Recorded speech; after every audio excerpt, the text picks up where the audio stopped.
नहीं ये मुनाफा जो ना फीसद मुतयन नहीं हो सकता, ना कोई अकल की गल है ये, ना ये करना ही गलत है। ये होंदा ना भी सप्लाई किन्नी है, डिमांड की, कुदरती हालात से इसका दारोमदार कभी दुध घट जाता नहीं, उन्होंने दिनों जानवर का थोड़ा मिलता, महंगा होना ही होना, वो कोई डर नहीं। जोड़ा ना मसनूई किल्लत पैदा कर कि शह हैगी है जान के छुपा देनी, लोगों तंग होना, फिर रेट बनाने, ये इहतकार हराम, ये जुर्म है खल्के खुदा नूं तंग।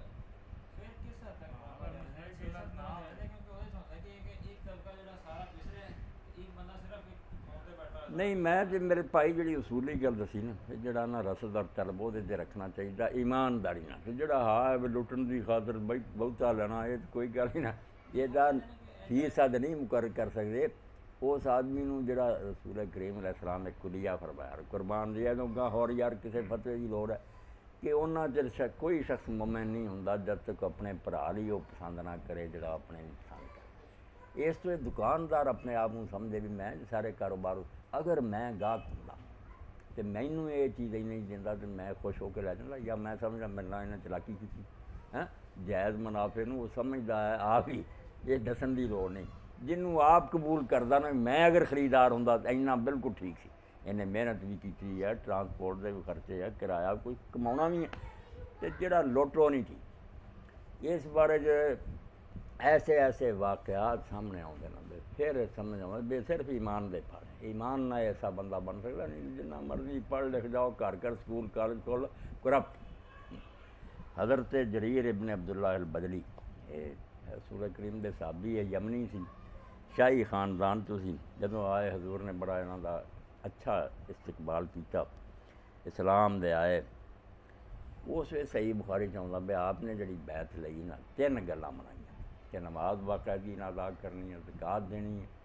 वन नुसल कुल्ले मुस्लिम, हर मुसलमान की खैर खाई करनी, ना खोट नहीं कर रखना, खैर खाई। बाद ऐसा मौका आया भी इन्हां दा एक गुलाम सी, तो एक बद्दू आया, उन्हें आख्या घोड़ा मैं जरा खरीदना या बेचना, सौदा 300 का हो गया। आप दे कोल आए 800 का की, जिस वे गल दसी आपने आख्या नहीं घोड़ा इन्ने का नहीं, वो समझे थोड़े पैसे ज़्यादा मैं कुछ और करूँ, आपने आख्या नहीं उल्टी गल है, वो 800 की बजाय थले अखीर 300 से आया। आपने आख्या 300 का घोड़ा दे, 300 से लै जा। हूँ कि गल 800 चो राज़ी होकर लैन दिया, इन्हें 300 लोगों पूछा, उन्हें आख्या यार रसूला ने जो वादा किया कि हर मुसलमान की खैर खाई वह बेड़ा गर्क करना, मैं 800 अग लानी, जो मैं जिवे ना भी इन्ने तो ज़्यादा हो नुकसान देगा, इन्ना नहीं ठीक। मसला सारा असल ईमान जब तक दिल च पैदा ना हो बेस दुनिया तो अगे भी कोई दुनिया, जे नकद नहीं बहता रहे तो फिर आदमी का तर्ज अमल होर वखरी होने, उन्हें यही सोचना इत्थे की बनता। जे वो वेखे भी अज नूं छड्डो, ए हुण भी दरअसल मैं कहा यार इदां दी मिसाल है जिन्हें नेक लोगों ने दिसी, कई लोगों ने जो बड़ा मज़े च आ, दूजा नेकियां करदा तंग है, और अल्लाह के नेक बंदे लिखते भी जिन्हें कोठी दाने होंगे, एक वो पिसा के उस परौठे पका के खाण दिया मज़े करता, एक बेचारा चुकता जाके झोली भरदा खेत फैंक आउंदा। लोग जिन्होंने नहीं तजर्बा भी उग पेंदे होंदे आ ते एक दे 600 गुणा बनते, वो कहणगे बेवकूफ आदमी यार घर दे दाने भी सिट आ, तो मज़े करने वाला भी आखूगा मैं परौठे खाण दिया भुखा मरन। मगर 3-4 महीने बाद ही सारी दुनिया सी बेहनी ना, वो जिन्हें बीजिया वो अकलमंद सी, ये परौठे खाण वाला फिर उन्होंने भुखा होना, ये कोई एक दाना भी नहीं होना। यही आखरत का है वद तक अल्लाह पाक का माँ कदमत गद, कुरान ने गद किया कल,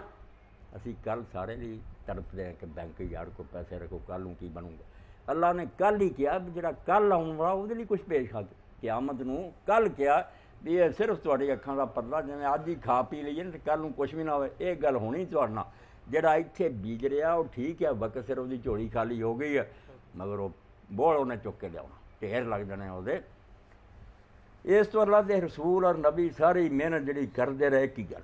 ना, उन्होंने कोई ईजाद की थी जे तरक्की है ना, या समझिए भी किसी का कारनामा, किहड़े नबी ने एक छुरी बना के दी, कोई कारखाना बनाया, कोई हवाई जहाज जहाज कोई नहीं, इंसान तैयार की उन्होंने फैक्ट्री मरदम साज कि इंसान बनाओ, इस बंदे में ऐसा बदल दो मैं दुनिया मन्ने यार वो चोर डाकू से की बन गया, इस वली हो गया। हुण साडी इहो कोताही है भी असीं मैंबर ऑफ मेहराब भी जिहड़े ना जंगो जदाल का मैदान बनाया।